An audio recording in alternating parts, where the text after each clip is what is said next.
भूख से तड़पते लड़के ने नदी में ग्रेनेड फेंका ताकि कुछ मछलियां पकड़ सके, मगर पहला ग्रेनेड बेकार गया। दूसरा फेंका तो जबरदस्त धमाका हुआ, मगर मछलियों की जगह ढेरों लाशें उभर आई। यह देखकर वह जरा भी नहीं घबराया, क्योंकि दुनिया पहले ही बर्बाद हो चुकी थी। वह खुद को मरा हुआ दिखाने के लिए जमीन पर लेट गया ताकि आवारा कुत्ते उसकी ओर आए।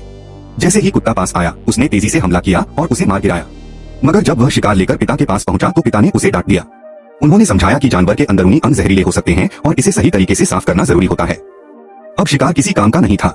पिता ने खाल निकालकर पड़ोसी से खाने बदले सौदा करने की कोशिश की, मगर पड़ोसी ने बंदूक की धौंस देकर खाल छीन ली और झूठा इल्जाम लगा दिया। मजबूरी में पिता को गिड़गिड़ाकर सिर्फ 2 गड्ढे मिले। अगले ही दिन पड़ोसी फिर आधमका, यह कहकर लड़के ने चोरी की है।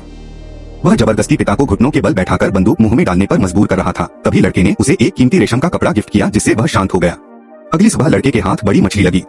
खुशी खुशी वह घर पहुंचा, मगर वहां का दृश्य देखकर उसकी दुनिया उजड़ गई। पिता अब इस दुनिया में नहीं थे। जहरीली फसलें खाकर उन्होंने दम तोड़ दिया था। लड़का समझ ही नहीं पा रहा था कि पिता सो रहे हैं या मर चुके हैं। वह पूरे 12 घंटे दरवाजे पर बैठा रहा, जब तक कि उसे सच्चाई स्वीकार नहीं करनी पड़ी। पिता की डायरी उसके हाथ लगी, मगर वह पढ़ नहीं सका। गुस्से में उसे दूर फेंक दिया और फिर पिता की लाश को नाव में रखकर नदी में बहा दिया। अब उसकी पहली प्राथमिकता थी बदला। उसने पड़ोसी को जबरदस्त सबक सिखाया, उसे बुरी तरह पीटा, घर लूटा और बिना पीछे देखे वहां से चला गया। नदी के सहारे सफर जारी रहा। भूख और थकान के बीच एक दिन उसे एक